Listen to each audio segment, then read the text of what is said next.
انجام بتانا ہے۔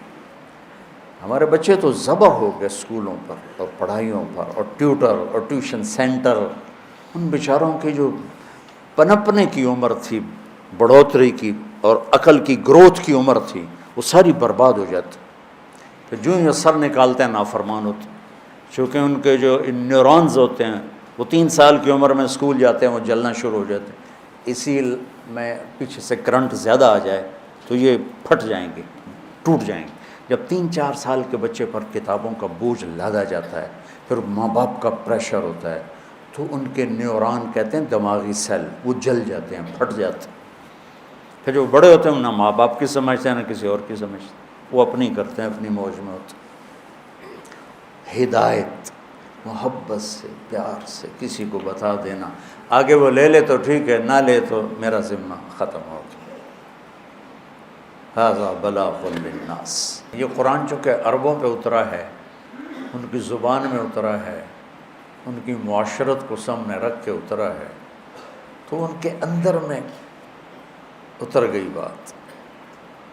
ہدا سمندر میں پہاڑ کی اس چوٹی کو کہتے ہیں جو پانی سے باہر نکلی ہوئی ہو اور چمکدار ہو، سورج کی شعاعیں پڑنے سے چمکتی ہو۔ اس زمانے میں کمپیوٹر نہیں، مشین نہیں، بادبان کشتی ہیں، رات کو سفر کرتے تھے تاروں کو دیکھ کر، تاروں کی مدد سے سمت طے کرتے تھے، یہ مشرق ہے مغرب ہے۔ صحرا میں اب بھی آبادی ہے، سعودی کے، قطر کے، تو میں نے ایک بدو سے پوچھا جو صحرا میں رہتا ہے کہ تم لوگ تو ریت ہی ریت، راستہ کیسے پہچانتے؟ وہ ایسے چلتے ہیں جیسے لکھا ہوتا ہے لاہور 90 کلومیٹر، اس طرح چلتے ہیں ریت۔ تو کہا ہم ستاروں کا علم جانتے ہیں، ہم ستاروں کو دیکھ کے چلتے، پر دن میں وہ اتنا ہمارے اندر ہوتا ہے کہ ہم اس کے مطابق چلتے رہتے۔ رات کو چلتے تھے ستاروں کو دیکھ کر، اور دن میں چلتے تھے ان روشن چوٹیوں کو دیکھ کر کہ یہ جگہ جگہ تھیں، اور انہوں نے ان کو متعین کیا تھا، یہاں سے جدے مڑنا ہے، یہاں سے یمبو مڑنا ہے، یہاں سے عدن مڑنا ہے، یہاں سے عقبہ مڑنا ہے۔ تو وہ ان نشانیوں کو اگر کھو دیتے تھے تو بھٹک جاتے تھے، اور اس زمانے میں کوئی مواصلات نہیں تھے کہ بھئی ہم بھٹک گئے ہماری مدد کو پہنچو، ایسا تو پھر وہ کشتیاں برباد ہو جاتی تھیں۔ تو ہدا یہ زندگی کے سمندر میں وہ روشن چٹان ہے جو انسانی کشتیوں کو راستہ دکھاتی ہے کہ یہ روشن چٹان ہے اور یہ زندگی کا سمندر ہے، اور یہ طارق جمیل ایک کشتی ہے اور اس سے راستے کی تلاش ہے۔ تو اللہ کہتا ہے اس چٹان کو سامنے رکھ، یہاں سے تیرا راستہ دنیا کی عزتوں کو بھی جاتا ہے اور آگے جنت کو بھی جاتا ہے۔ وہ کیا ہے؟ یہ ہے وہ کتاب، ہدن للمتقین۔ سورہ فاتحہ میں ہم نے کہا یا اللہ ہمیں وہ چٹان دکھا، یہ عربوں کے معاشرت کے لحاظ سے ترجمہ کر رہا ہوں، ویسے تو ہدایت ہے سیدھے راستے کی رہنمائی فرمانا، پیار کے ساتھ، نرمی کے ساتھ۔ اوے نماز پڑھ، یہ بھی ہدایت کا راستہ، میرے بھائی آپ نماز ادا فرما لیں۔ تو یہ ہدایت، پہلی ہدایت نہیں، پہلا سوٹا ہے، دوسری ہدایت کا راستہ دکھانا ہے پیار محبت سے۔ تو وہ روشن چٹان جو انسانوں کو راستہ دکھاتی ہے، پانی کے سمندر میں اور منزل کا پتہ بتاتی ہے، زندگی کے سمندر میں انسانی کشتیوں کے لیے قرآن وہ چٹان ہے جو انہیں زندگی کا پتہ بتاتا ہے، آخرت کا پتہ بتاتا ہے اور صحیح منزل تک پہنچا دیتا ہے۔ جب اللہ نے ہم نے اللہ سے دعا مانگی یا اللہ میں ہدایت دے، تو اللہ نے ہماری دعا قبول کر کے فرمایا الف لام میم ذالک الکتاب لا ریب فیہ ھدی للمتقین۔